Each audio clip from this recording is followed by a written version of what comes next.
जय संविधान, जय भीम, महात्मा गांधी की जय, गोडसे मुर्दाबाद। देखिए, हम भारतीयों में बाकी जो भी विशेषताएं हैं वो तो हम लोग ज्यादा डिस्कस करते हैं, लेकिन जो हमारी कमजोरियां हैं और जिसे हमें इम्प्रूव करने की आवश्यकता है, आज मैं उसके संदर्भ में बात करूंगा। हमारी सबसे बड़ी कमजोरी यह है कि हमारी याददाश्त बड़ी कमजोर है। कोई भी हृदय विदारक कोई घटना होती है, कुछ दिनों तक तो हम लोग जो उसमें हताहत होते हैं, जिनके ऊपर बीतती है, उनसे हम सहानुभूति प्रकट करते हैं और उसके बाद फिर हम भूल जाते हैं। फिर हमारी याददाश्त से वो चीज चली जाती है और तब तक ये जो चतुर राजनीतिज्ञ हैं वो हमारा ध्यान भटका देते हैं और जिन लोगों पर बीतती है वो बेचारे थोड़े दिनों तक तो रोते बिलखते हैं, उनको सहानुभूति मिलती है, फिर उनके बाद कोई ऐसा कंधा नहीं मिलता जिसपे वो सिर रख के अपना रो सकें। देखिए, 3 घटनाएं ऐसी हुई हैं जो रिसेंटली हुई हैं और जिनसे इस बात को बहुत ज्यादा बल मिलता है जो मैं कह रहा हूं कि हम लोग किस प्रकार से ऐसी घटनाओं को भूल जाते हैं और जिन पर बीती है उनके साथ हमारी सहानुभूति खत्म हो जाती है और हम प्रश्न भी नहीं पूछते। कम से कम बाकी दूसरे देश हैं, उनमें कमियां बहुत सारी हैं, लेकिन कम से कम वो प्रश्न पूछते हैं और प्रश्न उनसे पूछते हैं जो सत्ता में, और उन प्रश्नों की वजह से जो सत्ताधारी पक्ष है वो हमेशा जवाबदेह होता है। और डेमोक्रेसी के अंदर, लोकतंत्र के अंदर, प्रश्न पूछना और उसका जवाब देना और जवाबदेही तय करना और जवाब न देने पर उनको दंडित करना लोकतंत्र के रूप में मताधिकार के माध्यम से, यही लोकतंत्र का आधार है। देखिए, 3 घटनाएं घटी। पहली घटना घटी पुलवामा की, दूसरी घटना घटी पहलगांव की, और तीसरी घटना घटी जो अहमदाबाद के अंदर प्लेन क्रैश हुआ। आपने देखा पुलवामा के अंदर 40 जवानों की मौत हुई और ऐसी मौत हुई जिसको अवॉइड किया जा सकता था, जिसको रोका जा सकता था, और इन 40 जवानों के परिवार वालों को रोने बिलखने से बचाया जा सकता था। भाई, आपको पता है, बहुत सारा आप लोगों ने डिबेट इस पे सुनी है कि वो जो आर्मी का कन्वॉय था उसको अगर हवाई मदद मिल गई होती, उनको एयरलिफ्ट करा दिया होता, तो वो सड़क से न जाते और इस प्रकार की घटना न होती। और उन्होंने आवेदन भी किया था लेकिन उनकी बात को नहीं सुना गया। कश्मीर जैसे संवेदनशील एरिया में जब इनका कन्वॉय चल रहा था और एक ही गाड़ी ऐसी थी जो बख्तरबंद नहीं थी, बुलेट प्रूफ नहीं थी, उसी के अंदर एक जीप, जो सतपाल मलिक जो अब दिवंगत हैं, उन्होंने, राज्यपाल थे, उन्होंने बताया कि 13-14 दिन तक एक जीप आरडीएक्स लेके घूमती रही, 350 किलो का, उसको नहीं इंटरसेप्ट किया गया, रोका गया, और उसी कन्वॉय के उसी ट्रक पे वो भिड़ी और हमारे 40 जवानों की मौत हुई। कोई जांच नहीं हुई। आज तक ये नहीं पता चला कि वो कैसे घटना घटी थी और उसके लिए दोषी क्यों था, कौन था। घटना करने वाला पाकिस्तानी हो सकता है, पाकिस्तानी टेररिस्ट हो सकता है, लेकिन पाकिस्तानी टेररिस्ट तो कोशिश करेंगे भारत के अंदर अवस्था फैलाने के लिए। लेकिन भारत सरकार का, गृह मंत्रालय का और लोकल एडमिनिस्ट्रेशन का यह कर्तव्य था कि उस घटना को रोकते, घोटने का प्रयास क्यों नहीं हुआ? जिसकी जिम्मेदारी थी, क्या उसकी जिम्मेदारी तय हुई? क्या आज तक हमें और आपको ये पता चला कि वो घटना क्यों हुई और 40 जवानों कैसे हताहत हुए? उसके बाद, उसी घटना के बाद बहुत सारे टीवी प्रोग्राम्स में कॉन्क्लेव्स हुए और उन कॉन्क्लेव्स में गया और मैंने जो उन परिवारजन जिनकी मृत्यु हुई थी, दुखद मृत्यु हुई थी, उनके परिवार के बच्चों को मैंने, उनके पति, उनके पत्नियों को बोलते हुए सुना। और मानी बात है कि एक पत्नी के बारे में पता चला कि पत्नी ने कहा जब उसका शव लाया गया उसके पति का, कि कम से कम मुझे अपने पति का चेहरा तो आखिरी बार दिखा दो। तो जो सैनिक आए थे उसके साथ, उन्होंने कहा कि चेहरा है ही नहीं, सब कुछ उड़ गया, जैसे राजीव गांधी के साथ हुआ था उसी प्रकार से बम विस्फोट में पूरा शरीर जो था आइडेंटिफाइबल नहीं था, वो तो डीएनए से कम उसे असेंबल करके ताबूत के अंदर रख दिया गया था। ये भी उसकी बेटी ने बताया, जो हताहत जवान था, कि जब ये हुआ, घटना हुई, उसके 15 दिन बाद तक तो कमिश्नर और डीएम उससे मिलते रहे। उसे बाहर बैठ के इंतजार नहीं करना पड़ा। उसे लगा कि शायद देश दुखी है, उसके संवेदना प्रकट करना चाहता है, लेकिन वो कहती है उसके बाद शुरू के 15-20 दिन तो लोग मेरे घर में आए, लोगों ने सहानुभूति प्रकट की, एडमिनिस्ट्रेशन ने मेरी बात सुनी, लेकिन उसके बाद एडमिनिस्ट्रेशन ने भी मुझे 2-2 3-3 घंटे बाहर बिठाना शुरू कर दिया और मेरी कोई मदद नहीं की। ये हमारे समाज की कमी है। और हमने ये भी प्रश्न नहीं पूछा कि उन 40 जवानों की मौत का बदला लेने के लिए क्या कोई जांच हुई और उस जांच में कौन दोषी पाया गया, और जो दोषी पाया गया उसको क्या दंड दिया। क्या देश के लोकतंत्र में हमारा इतना भी अधिकार नहीं है कि अगर आप दुर्घटना को नहीं रोक पाए तो कम से कम आगे ऐसी दुर्घटना ना हो, उसके लिए आपने जांच क्यों नहीं कराई? क्या ये लोकतंत्र नहीं है? उसके बाद पहलगांव हुआ। पहलगांव, आप जानते हैं, कश्मीर का जो पूरा आर्थिक स्थिति है वो पर्यटन पे निर्भर करती है। गर्मी के दिनों में हजारों लोग, बल्कि पैर रखने की जगह नहीं मिलती, होटलों में जगह नहीं मिलती, इतने ज्यादा भीड़ वहां पे होती है और बहुत ज्यादा सिक्योरिटी होती है। जब मैं कश्मीर गया, मैंने जाके देखा वहां पर, तो चप्पे चप्पे पर आर्मी और पुलिस तैनात रहती है। एक एक मूवमेंट पे नजर रखी जाती है, सीसीटीवी होते हैं, हर चीज पे नजर होती है, होनी भी चाहिए, संवेदनशील है। पाकिस्तानी टेररिस्ट कभी भी वहां आक्रमण करने का प्रयास कर सकते हैं। हर थोड़े देरों में जाके गाड़ियों की चेकिंग होती है, एक एक गाड़ी की चेकिंग होती है, उसके अंदर कोई विस्फोटक तो नहीं है। लेकिन पहलगांव के अंदर एक पर्यटन क्षेत्र पे 2000 पर्यटक मौजूद हैं। 250 किलोमीटर पार करके पाकिस्तानी टेररिस्ट आते हैं, गोली चलाते हैं, 1 घंटे तक रहते हैं, कोई क्रॉस फायर नहीं होता, कोई बचाने नहीं आता, कोई चिकित्सा व्यवस्था नहीं होती। 26 पर्यटकों की मौत हो जाती है और जांच नहीं होती। जैसे पुलवामा में जांच नहीं हुई, वैसे यहां भी जांच नहीं होती। ये नहीं पता चलता ये घटना क्यों घटी, किसकी कमी से घटी, और ये क्यों नहीं रोकने का प्रयास किया गया। जैसे पुलवामा में रोकने का प्रयास नहीं हुआ, वैसे ही पहलगांव में रोकने का प्रयास नहीं किया। कुछ दिनों तक हमने सुना, 26 जो पर्यटक जिनकी मौत हुई, उनके पत्नियों को सुना, उनके पिता को सुना, माता को सुना, हमने संवेदनाएं दी, हमारा दिल डोला, लेकिन उसके बाद उनको भी लोग भूल गए। और ये भी पूछना भूल गए कि जांच क्यों नहीं हुई और ऐसी घटना दोबारा ना हो। पुलवामा के बाद पहलगांव हुआ, अब कोई घटना ना हो, इसके लिए जांच करा के जो हमारे तंत्र के अंदर कमजोरी है उसको रोकने का प्रयास क्यों नहीं हुआ। अब तीसरी घटना पे आते हैं। तीसरी घटना 12 जून को अहमदाबाद के अंदर एक ड्रीम लाइनर बोइंग का, जो सबसे ज्यादा महंगा और सबसे ज्यादा आधुनिक विमान है, उसमें यात्री अपनी यात्रा शुरू करते हैं अहमदाबाद से। उसके पहले जो वो हवाई जहाज आता है, उसके अंदर के यात्री बता रहे हैं कि उस हवाई जहाज के अंदर कुछ तकनीकी कमियां हैं। आपने वो वीडियो भी देखे होंगे, सुना भी होगा।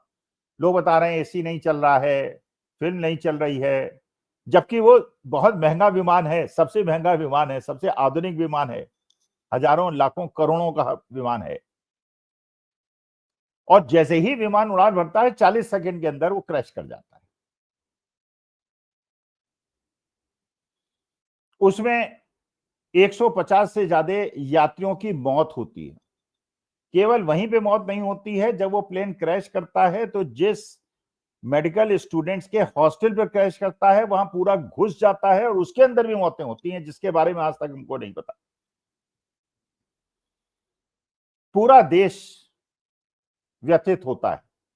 लेकिन फिर वही बात, हम व्यथित होते हैं, संवेदनाएं देते हैं और उसके बाद भूल जाते हैं, और जो बेचारे वहां पे मौत के मुंह में चले जाते हैं, उनसे हमारी सहानुभूति और उनसे संवेदनाएं भी हमारी खत्म हो जाती हैं। कम से कम यहां चलिए जांच बिठाई गई। पहलगांव पुलवामा में तो जांच भी नहीं बिठाई गई, यहां कम से कम जांच, लेकिन वो जांच बिठाई गई या चीजों को कवर करने का प्रयास हुआ, अब ये प्रश्न उठता है। 12 जून को ये घटना घटती है, एयरपोर्ट अथॉरिटी की AAIB नामक संस्था उसकी जांच करती है,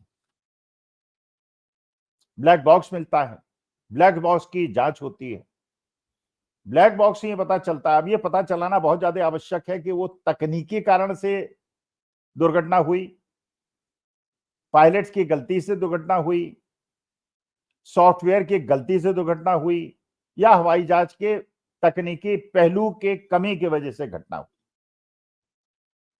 और हम लोग तभी समझ गए थे जब ये जांच बैठाई गई कि इसमें सारा का सारा दोष उन पायलट्स पे दे दिया जाएगा, बेचारे जो मौत के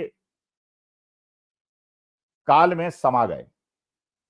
और एक तो ऐसा उसका पायलट था जिसका बहुत अच्छा इतिहास, 8,500 9,000 फ्लाइंग आवर्स का इतिहास, और उसके पिता 95 साल के, मुंबई में रहने वाले। लेकिन दोष हम जानते थे पायलट्स पे दे दिया जाएगा, और यह बताया गया जांच में बाद में